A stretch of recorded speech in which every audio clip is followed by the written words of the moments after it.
कौन? तेरे भान से हाथ हटाओ और अपना काम करो। तुमने आयला को कहीं मुंह दिखाने के काबिल नहीं छोड़ा, अब मैं तुम्हें कहीं मुंह दिखाने के काबिल नहीं छोड़ूंगा। कहीं तुमने कारनामे में हस्बैंड के खाने में शामी की जगह ऑन का नाम तो नहीं लिखवा के आ गई हो?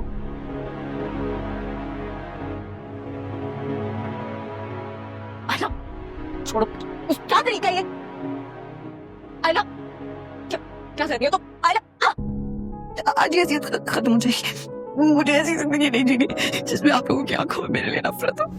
मैं कुछ नहीं छुपा रहा। इस सब में तुम्हारा हाथ है ना। मुझे लगता है कि आयला तुम्हारे निकाह में होते हुए किसी और के साथ इन्वॉल्व नहीं हो सकती। क्या हुआ है?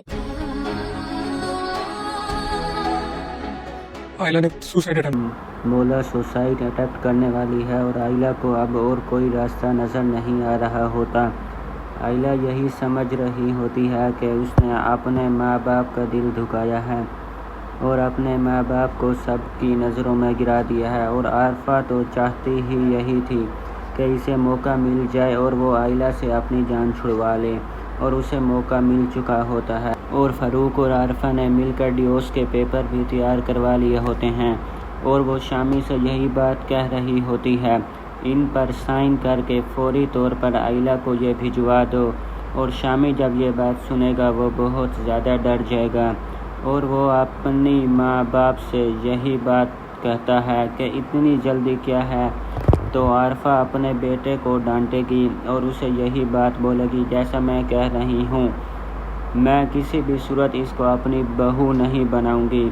और वहीं दूसरी तरफ अब आयला अपनी ज़िंदगी ख़त्म करना चाहती है, क्योंकि इसको ये बात मालूम है वो ज़िंदा रहेगी तो सिर्फ अपने माँ बाप के लिए बदनामी का बाइस बनेगी। इसलिए वो बहुत सारी नींद की गोलियां खा लेती है और वो दर्द से तड़प रही होती है। तो शामी अपने माँ बाप से यही बात कहता है, हमें आयला की मदद करनी चाहिए। लेकिन आरफा अपने बेटे को यही जवाब देती है, हमारा इससे कोई भी ताल्लुक़ नहीं है, चाहे वो जिए या मरे। तो आखिरकार ओन को आयला की मदद करनी पड़ती है और वो आयला को लेकर हॉस्पिटल पहुंच जाता है। और हॉस्पिटल में जैसे ही शमसा और जोया देखेंगे तो ओन उनको ये बात बताएगा, आयला ने सुसाइड अटेम्प्ट करने की कोशिश की है और वो हॉस्पिटल में एडमिट भी है।